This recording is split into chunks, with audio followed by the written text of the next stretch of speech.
Welcome once again to Spotlight, and we have Andrew Teague with us, and we had Andrew with us nearly 2 years ago now, and he was forming what then was called Dance. Now it's called NAP, but it's rather a posh version, Andrew, isn't it? It's NAP.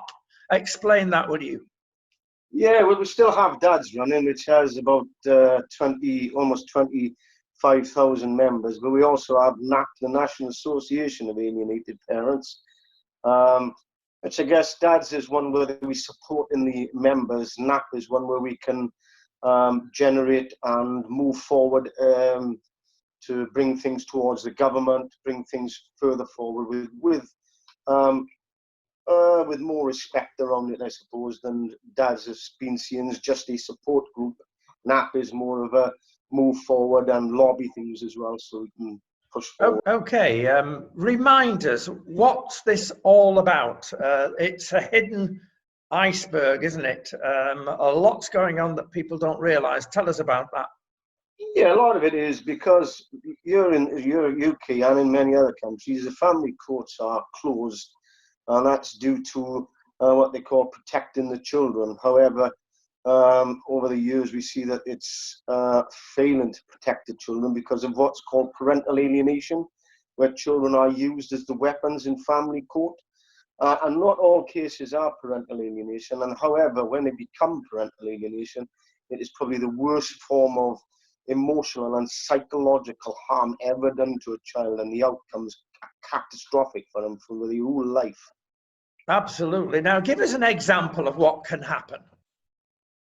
Well, a typical way of showing it is two parents, a unit that are together, and then suddenly they split up, and then one parent, normally classed as the resident parent, and the other parent, which I don't like using the term non-resident parent, so if I can use absent parent, have that, don't have any contact with the child, have zero contact, while the other parent is doing their ultimate to turn that child against the other parent.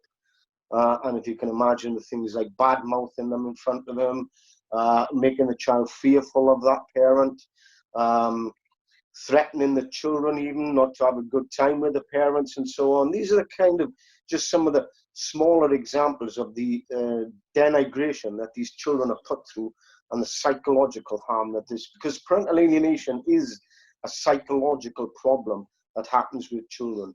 And we know that parental alienation has taken hold when a child, even if brought to contact, will not come out of the car, won't go anywhere near the parent, will be fearful of the parent, won't want to, will abruptly shut contact down. Even if there's a phone call, they'll not want to have that phone call, or they'll be nasty on the phone or anything like that. These are only some of the examples that we see with parental alienation. Now, is it affecting more men or more women? It's now affecting it's now roughly about 60% men, 40% women. There's a growing increase, and what I've like to look at it as the family courts have become a free-for-all. Whoever abducts the child first and makes the allegation gains the ground in family court. And this is in respect of what happens in a lot of cases. Male parents, fathers have learned, well, hang on, if I keep the child, then I make the allegations, then I'll have the control of the child.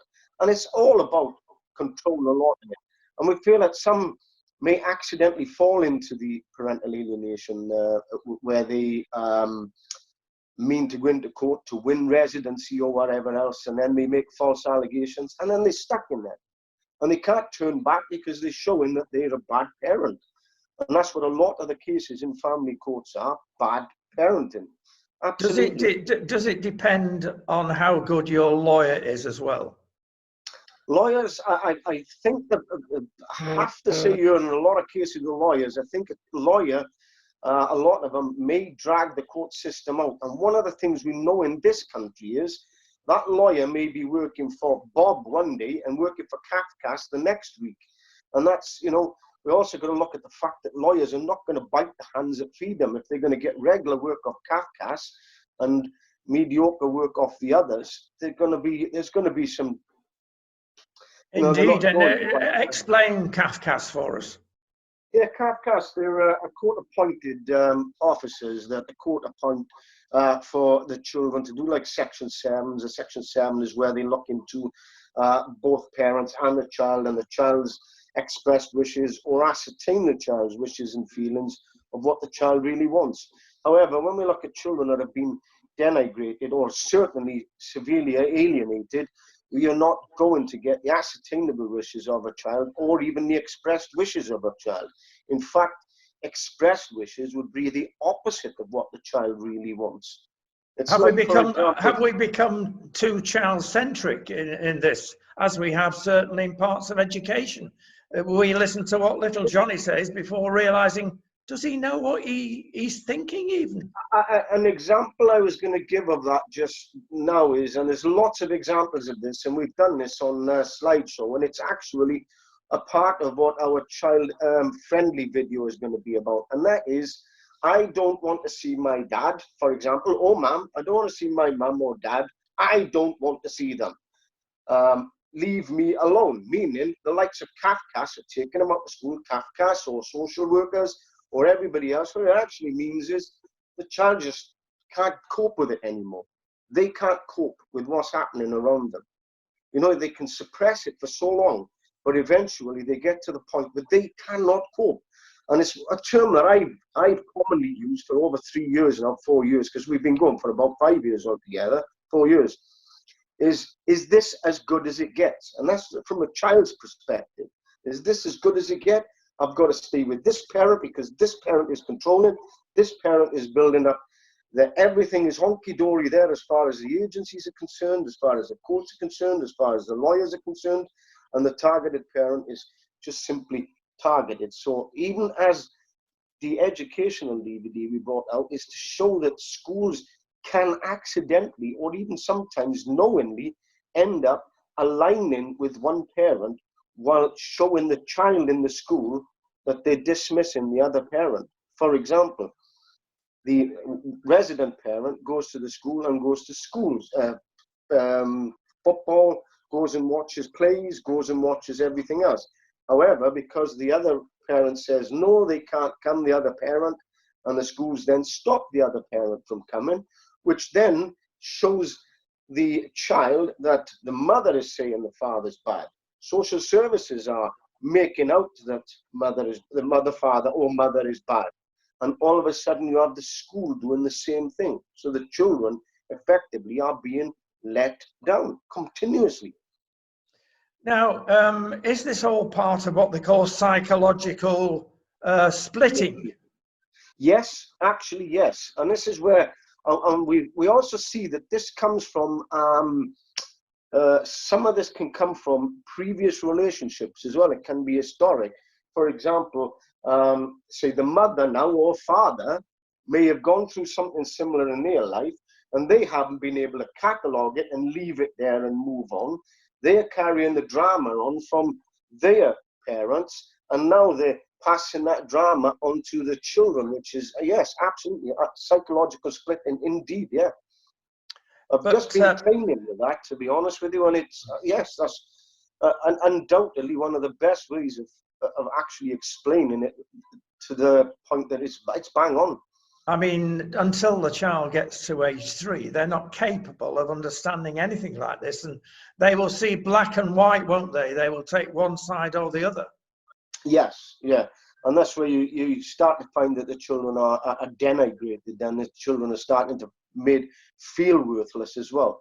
And we see this even in when we get the transition bridge between home to home. We also see this when the children are going from one home to the other home. And we see the same kind of problems there as well. The children will overinflate something that may have opened. They bang the wall, scratch their knee. But by the time they go home, it's all, I ended up, got pushed and I banged my knee against the wall and God knows where else, just to feed the other parent that they didn't have such a great time with the other parent. Right. So I mean, this is what we call the broccoli syndrome, isn't it? When the child can turn around to social worker or whatever. Oh, he made me eat broccoli and I hate broccoli, therefore I'm going with mom. It's actually a very good example because it's one of the things, because we've recently done training with Karen And I've spoken with Karen quite a lot, and broccoli is the word that she uses as well. And also, another phrase that was used was the scoops of ice cream, where these parents have a problem actually giving contact to the other parent because it's less contact for them, and it's less contact with the grandparents. And there's so many things that's involved in this. But the real worry is the impact this has on our child and the mental health these children have later on in life. For example, if you're not in contact and you can't have contact and you have letter contact, which is absolutely rubbish, you're not allowed to turn around and say, I miss you and I love you. Yet when we look at the framework to avoid children's being drawn into the mental health, there are the things like how to avoid your child going through mental health. Let them know they're loved. Speak to your children. Connect with your children. Do things with your children. Yet this is one thing that one parent is shut out from doing. Even if it's not actually got to parental alienation, even if it's just the severance of a relationship between the children and the healthy, loving, caring parents, because that's what they are. The majority of them out there are healthy, loving, caring parents that want no more than to have contact with their children. They don't want to take the child from the other parent. They simply want to have a relationship with their children. And they are the ones that are normally paying for it. My goodness me. How much of a business is this? You know, you've got social services on one hand, doctors, police, goodness knows what. 2019, end of 2019, I went to a debate in London with Support Coleridge, Mundy, Trinder. There was a few people there. It was a debate in London, and I was given over information by Support Coleridge that 51 billion went through the family courts in 2017 to 2018. Well, yeah, that is a business. If we're talking millions, but billions, my goodness me. Is it also true, Andrew, that you've got a situation where psychiatrists, psychologists, those that can help with advice, have made their own little industry, perhaps? I can answer this one because I had a psychological assessment done on myself, which came back okay, actually. It was the addendum that wasn't very good, but I'll save that for another day. It cost £2,200 to have an assessment done for 3 hours with myself. I think it was a further 1,600 or 1,800 for an addendum. So you're looking at, that's almost £4,000 just for the sake of 3 hours, because I never had any interaction with the psychiatrist, the psychologist after the addendum was done in my absence. Yeah. When we are talking about schools, you actually would prefer that parents, children, don't go to the police, don't go to social services until they've had a chance to think through this and maybe involve the school? I think recently they've done a review in the family courts, which hasn't come back brilliant. But there again, we're talking about psychologists. One of the top academia was on the panel for that. Women's Aid was on the panel. It was quite one-sided, but the review was initially brought out because of the accusations, well, not the accusations, again, about the male domestic violence, which there seems to be a lot of, where they don't cover the false allegations by the other ones. But however, what we'll need to look at with the schools, because what we found with that review is the judge, what they stated was parents need to learn to be parents. And that's one of the things that I've been saying for a long time, but parents need to learn to be parents when they split up, before they split up. Let's avoid the family courts. If at all possible, family courts should be the last resort. If you can't get contact, it should be the last resort. That's why we are training and doing educational DVDs to teach parents how to be parents when they split up, before they split up. A policy put in place. We will go to the schools. We will educate parents and schools and show parents how to be parents and stop the catastrophic damage that happens to children later on in their life should they go down the family court route and bitterly argue with each other through the family courts. And the only thing that comes from that is children by the thousands knocking on the family court, the mental health doors later on in life, children self-harming, which we see a lot of, drugs, alcohol, sex exploitation, male prostitution, female prostitution, failing academics, failing simpler tasks, failing relationship where they're carrying on the drama, and so on. And the list is endless. This is horrendous. And going back to the schools again, the schools got enough to cope with. They're teaching the kids. A lot of the kids don't want to be taught these days and cause havoc in classes. And now we're putting another thing on the schools. Is it fair on the schools? I think it's not a case of us putting it so much on the schools. It's helping the schools, because it's helping the schools to understand that they play a vital role with these children. You know, we still have to look at little Johnny, who's in the back of the classroom, who's going through a split up, and they think he's doing really well because he's quiet and he's getting his head down into his books. But really, that's where the children feel that that's their safety net.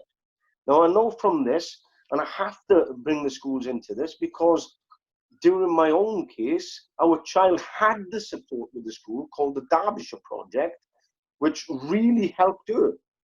And that's where it's not with other schools. There isn't any help for them after post-separation when the parents are warring in school. I think the schools tend to, you know, when you're looking at a child that's been indoctrinated, brainwashed, or anything else, a child is hardly going to come into school and say to the teacher, "Oh, teacher, can I just have a word with you a minute about what's going on at home?" They're not likely to, because the backlash is the child gets it when they go back home. Yeah. And that's the problem. So I think the other problem we have to do as well is in educating the schools, in how to deal with social services. Now, an example of this was the in the failings is the Mondays. It's been on Netflix at the moment in America, but how they failed because the schools failed to have the way to actually speak the social workers. An example is a child comes in, something is disclosed to the school then tells the social worker then go round to the other parent's house, they ask the other parent says no, the social worker goes away, and then the child's getting it in the ear. So that child then is going to be more reluctant to speak in school. And that's what we have to avoid as well. We have to be able to figure out how the schools contact social services and how social services deal with that disclosure as well. The child always has to be listened to.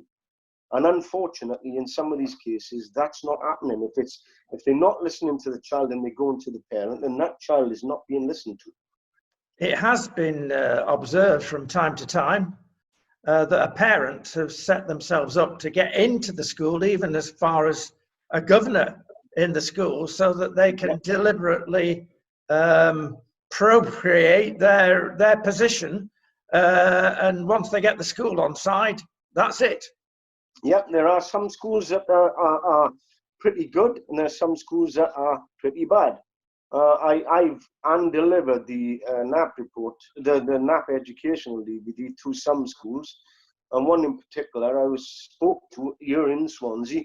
I found that they were doing a hell of a lot to help the children, and they had 0 court cases going on from that school in particular. There was no cases in school because they were dealing with it in school. So there is a way they can do it. And Absolutely. The schools, remember, if we can put something in place for the schools, and we can get the government involved with that, schools can get the funding.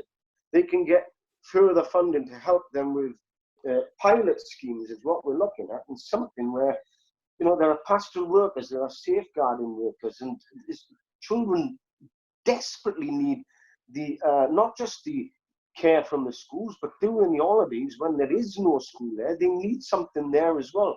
There has to be, you know, 6 weeks holidays is a long time for a child that's being treated like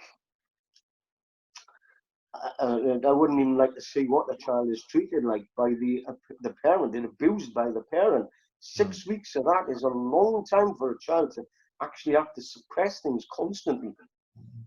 One thinks globally now about what is happening throughout the country and in many other countries. This is divorce, separation.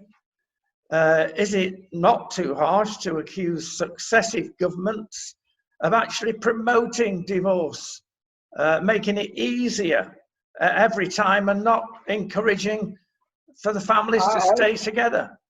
I think so. I mean, you know, going back, if we go back to years ago, like when my grandmother was alive, they'd be in that relationship no matter what, and they'd work hard with that relationship. And you know, you'd see the parents that stayed together, and it worked well with their children. However, if it's just as easy, and unfortunately, one of the biggest issues we have is social media is a big problem. I think these days it's so easy for people to meet people that it's a good thing, but it can also be a bad thing as far as relationships are concerned. Yeah, the stuff that gets put on there is not exactly helpful. And of course, when children get involved in all this, but finally, Andrew, the bitterness is something to behold. It really is bitter. And I don't know, it's scratching eyeballs out time, isn't it, within the court and outside the court? I think this, and I've seen some of this as well, because I have helped people in court as well. And unfortunately, the bitterness is actually toxic. It really is in the family courts. And it can be normally it's by the resident parent. However, you can have it with the non-resident parents, the kind of war. That's why one of the things, mottos I have is, you know, leave your ex on a jar. You can't deal with them. You're in family court. That's the bottom line. So you don't have because the likes of CAFCAS will call it high conflict, even if it's not. The likes of CAFCAS can cause more high conflict than anything else, because they seem to shoulder with the alliance, which is the one parent, which is building up the pathological enmeshment for the likes of social workers to see, oh, look, everything's great behind you. This is my ivory tower, and great. I don't need the other parent, don't need the other family. Everything's great. Yeah. They'll cause a problem in you. They'll be bad for what we've got you, when actually the pathological enmeshment is unhealthy enmeshment. As you mentioned, in the old days, we used to say of our parents, now we're saying of our grandparents, being the times that we look back to with respect. And in the old days, the child maybe had have gone to the doctor or the priest, and it could have been sorted out and nipped in the bud. No longer. No. Unfortunately, there's not a lot there for children that go through this, as far as the psychological and emotional impact it has on the children. I mean, for some of the things that they use, like the social workers or CAFCAS, their words and pictures and all that, don't mean anything to these children that go through what they go through being used in family courts. And we have to remember the other thing, and I think it was, I'll quote Dr. Stephen Miller on this one, when he looks at when he states on his how family courts fail to recognize parental alienation on a video. You know, when they turn around and say, oh, there's a hungry man there, that man's angry. But what they don't realize is that man may have had his wages stolen, he may have had his car stolen. In this case, the time with these parents is stolen from. So of course you're going to have frustrated, angry parents when every time they trudge off down to the family courts, they're getting chopped at their feet again, and then they go down again, and they're chopped off at their feet again. And it's always seems to be a barrier, or then there's another barrier, or they'll move the goalposts. And that's what these parents have to look out for every time they go to the family courts, dredging their way through the trenches to family courts to be deflated even more. Andrew, this is truly awful. We know of a number of families that have passed through this, and when the parent has been alienated, it's a disaster. one wonders, you know, whether suicide at the end of it, and it has happened. If you've had your kids say, we hate you, Mum, we hate you, Dad, and everything, the rug's been pulled out of their whole life. If we can touch on the suicide bit in a moment, through Dad's over 300 members in the last 4 years, we've actually spent the time saving from suicide. We have lost people that we haven't reached out to. We are well aware of people that have taken their lives through family courts, and there's no surprise to it neither. The hardest thing that you can do is take a man or a woman's child away from them, knowing that they're a healthy, loving, caring parent, and they feel worthless and cannot do anything about it. Andrew, we have every respect for what you're doing. It's an enormous task. Can one say finally that we have got some film, a program that we're putting out at the same time as this chat that goes into things in a little more detail, and what the schools can get involved in, what psychologists, psychiatrists can get involved in. And we wish you all the strength and effort. You've been through 5 years of trauma and even before that, but do carry on with the work. More people like you are needed. And we'll give the last word to you. And a magic wand. What are you going to do with the magic wand? If I could wave a magic wand, the only thing I would say out there is to the parents that are causing this to think kids. Thank you, Andrew Teague.